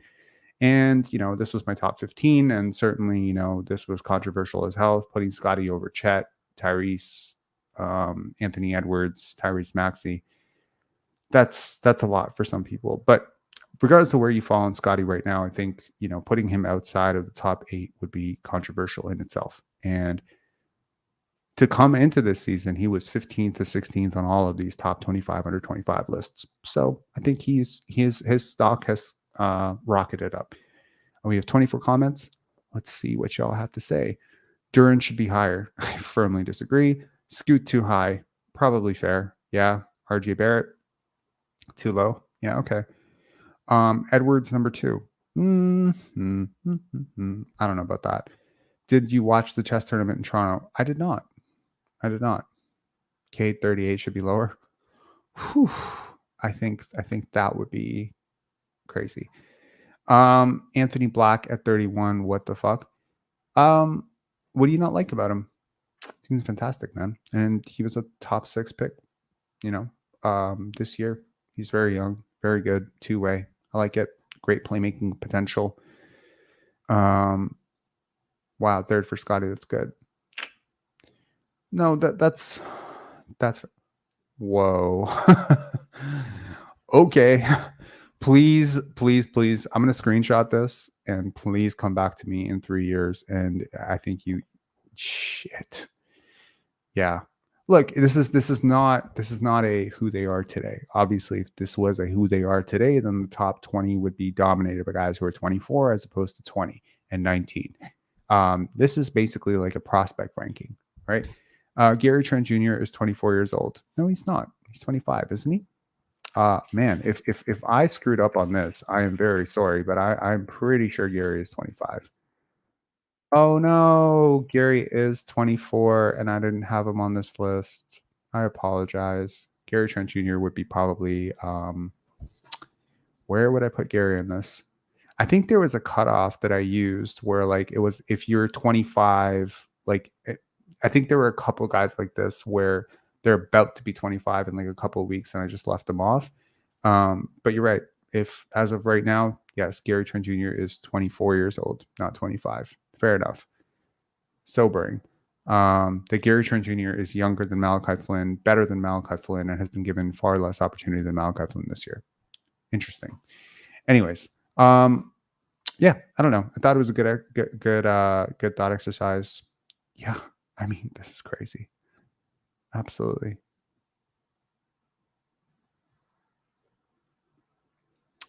Anthony Rank Scrub saying Anthony Black is physically dominant for his age bracket. There's an ocean of grit between Grady and Black. Where would I put Gary Trent Jr.? Given that he is one of the older players, I would probably put him. Let's see. I would probably, as a prospect, I would probably put him somewhere here, probably. I mean, as a prospect, he'd probably be right on the cusp of 75 to 76. Sorry to say. It does matter to me that you're 5 years in the NBA versus someone like Anthony Black, or I mean, be honest. You really think Gary Trent Jr. is a better player right now than Brandon Miller? Not really. Brandon Miller's a rookie, so I think that matters. Anyways, thank y'all for joining me today. This was Carson is lower than Cade. Kaysen. You mean Kaysen? Daniel saying ain't no way grade sick is great. Grady Dick is above Keontae George when the latter is a starting point guard compared to a G leaguer. Yeah, one of those guys is still 6'8", and the other guy's still 6'4". One of them still has playmaking chops. The other one doesn't. I'm sorry. Like I still think that Grady is a better prospect than Keontae George. Even if I think Keontae is more physically ready for the NBA, he's in a system that is definitely allowing him to flourish more. He's getting more opportunity. I don't know, man. I mean, you might be singing a very different tune if Keontae was playing on the Raptors and he had to, juggle with this kind of spacing and Jakob Poeltl's in the paint and Precious Achiuwa setting picks on fans and stuff. Like, was Azar in there? Yeah, Azar was top 25. Where was Azar? Azar was 20th, actually. Yeah, I love him. I think he's great. Anyway, all right, guys, take care. Thank you, Jonathan. Thank you to all the callers today. Really appreciate y'all. And yeah, thank you for making us one of the most watched shows, if not the most watched show in terms of the Raptors post game.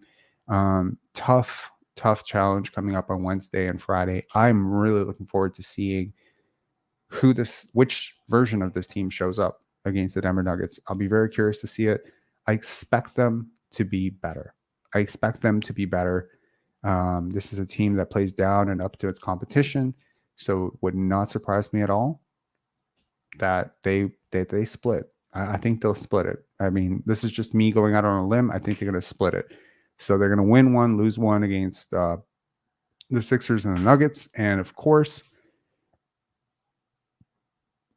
if they split it, then yeah, maybe, suddenly the media is like, hey, look, we're turning the corner, we're alive. But y'all know the truth, right? This team is cooked, need to change, need to make a trade. I'm not necessarily, saying it has to be Siakam, it has to be OG, it has to be whatever. I'm open to conversations at this point. Yeah. All right. Mohammed Lay saying they will lose the Sixers for sure. Maybe. But I think they've played. I don't know. I could. What's up? Final question. What's your question? I just drank like a liter of water, man. I need to get to the washroom. So make your question quick, and I will answer it. If you type it out in the next minute, you got it. If you don't type it out in the next minute, I'm ending this live. Why doesn't Scottie get more than 15 shots a game? That's on him. More so than anything else, I think that's on him. If he took 20 shots, I don't think anyone would complain. But, he's a smart player. He's a player who plays to win. He's not a player who's playing for stats. And so, ultimately, it's not just that he's had 15 shots every single game. There have been games where, he's been the leading shot taker. And I think, if you're someone who came out expecting 30% usage for Scottie Barnes this season, number one, I don't think his skill set is there. Like, if he had 20 to 30 shots a game, he'd be a superstar. Yeah, he'd be a superstar on a team that's lost 24 straight. Okay, he's not there yet. 20 to 30 shots a game, that's crazy talk, man. Nah. 20 to 30 shots a game is absolutely we're talking like prime Jordan. You want him to get that kind of usage. That's not necessarily great for development either, right? I'm not of the mindset of the Houston Rockets last year of go out and fuck up as much as you can. That type of offense. It's not conducive to winning. It's not fun to watch. A player just go out and play iso ball and just jack as many shots as they want. It's not fun, right? That's like 5 a quarter. I mean, that's more like 5 to 7.5 a quarter, but sure. Look, I'm certainly for him getting more shots, but more shots within rhythm. I think if you're a Raptor fan, you should be encouraged by the types of shots he's getting. Yeah, but all stars are not equal, right? Scottie's a two-way star. He's not a top 10 offensive player in the league. He's not a top 15 offensive player in the league. If Scottie is a top 15 player, which in my opinion he firmly is, and by the way, y'all better vote for him for All-Star starting tomorrow because January 19th, that's when All-Star voting opens up. You better start voting for Scottie Barnes. I'm going to remind you every single day. Every day we're going to do a live. I'm going to remind you to do 2 things. Number 1 is vote for Scottie Barnes. Number 2 is, check out your Penn Dance tickets and all that stuff. And we're going to start promoting that probably in a couple of days. But yeah, honestly, he's just not the type of guy that you can just hand. It's not Anthony Edwards. It's not even Cade Cunningham. It's not Jalen Green. That's not who he is. His impact right now is as a playmaker, a defender, a rebounder, you know, a scorer, opportunistic, you know, above the break. He's expanding slowly. But see, like when I look at the reason that he's above some of the guys that he's above, even though, you know, certainly I think it's splitting hairs between him and Chet, to be honest, is because I think the expansion could just be so much bigger for him. But that has yet to come. It will come. It has yet to come, though. But every single game, you know, like today when I'm looking at like him, and it's like a slow kind of move against Nick Smith Jr. And I'm just like, man, next year that's a turnaround jumper. It's a turnaround jumper, or it's a quick fade away, and it's just like it's unstoppable. It's going to happen faster and faster. You know, there's a turnover today, and I'm like, next year that's not going to be a turnover. It's improving on the margins, but the margins are so large that Scottie could really. I mean, we could be talking about a guy who's just 22 to 25% done in terms of his development. What's 80% going to look like? That's the scary part. Scary not for the Raptor fans, but scary for the rest of the league. Anyways, thank you all for joining, and please hit like on the way out if you haven't. There's 260 of you in here, and I bet anything that there's going to be less than 160 likes on this video. That sucks. Even if 50 of you are hate watching, like the video. All right? Take care. Have a good one. See ya.